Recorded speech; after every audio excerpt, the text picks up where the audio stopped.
Alright, this video lecture is going to go through the demonstration of how to set up 2.9, a block, measuring the drag on a block. Okay, so in the homework it says to perform the drag calculation with a long profile and a blunt profile. So the very first way you're supposed to go about in doing it and perform the experiment is with the long, almost mimicking a flat plate, but now it's not going to be really thin. You're going to have a profile in the front. And what you're going to want to do is, again, set it up similar to when you had the sphere. You're going to want to adjust the height, put the force sensor just so it rests against it, clamp it down, put a rubber band, and I'll show you the rubber band utilization, but you're going to want to lean it so it's just leaning against it. Again, when you perform your experiment, you're going to want to select one point.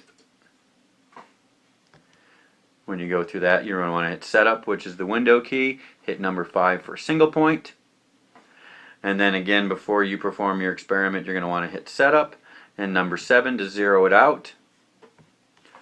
Zero out the experiment, or zero out the force sensor, and then turn your wind tunnel on, and then hit start to measure the average force over a 10-second period.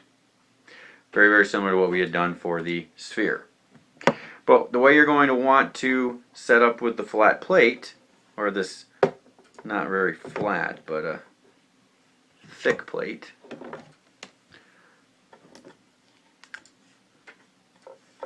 I'll go through and show you how to make it with the rubber band set up as well as the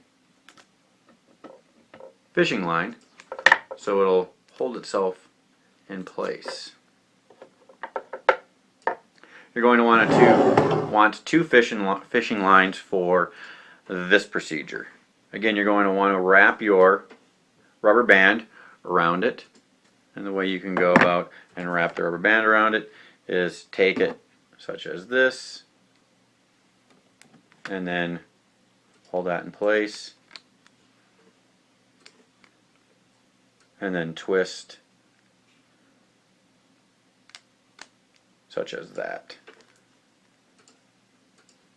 So your rubber band will be on around the corner.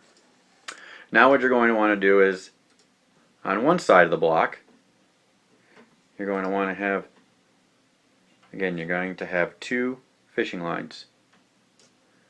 One that goes on the left-hand side and the one that goes on the right-hand side underneath the rubber band so it holds it in place. Then what you'll do is you'll feed it through the hole, again laying your flow chamber wind tunnel on its side, plug up, the hole will be in the top, and you're going to want to feed those through. Then what you'll do is you can adjust each of the individual lengths so it remains flat. Once you get it a flat profile, tape it, and you'll have the block in place. Again, perform your experiment 3 times before you do that, measuring the flow. 3 times to get an average, and then we're going to perform this for a restricted flow as well. Now the second profile you're going to want to take is going to be where it's going to have a blunt profile. Again, wrap the rubber band around the same way, but in this case you only need to wrap the fishing line around the bottom, such as we have here. And then it'll hang nicely in the flow chamber, as I'll demonstrate next.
As the instructions say, you can rotate the fishing line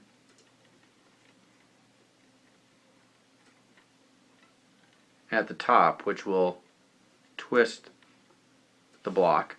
So if I rotate it around, I can change the profile that I'll have. Once we get the profile that we want, take some tape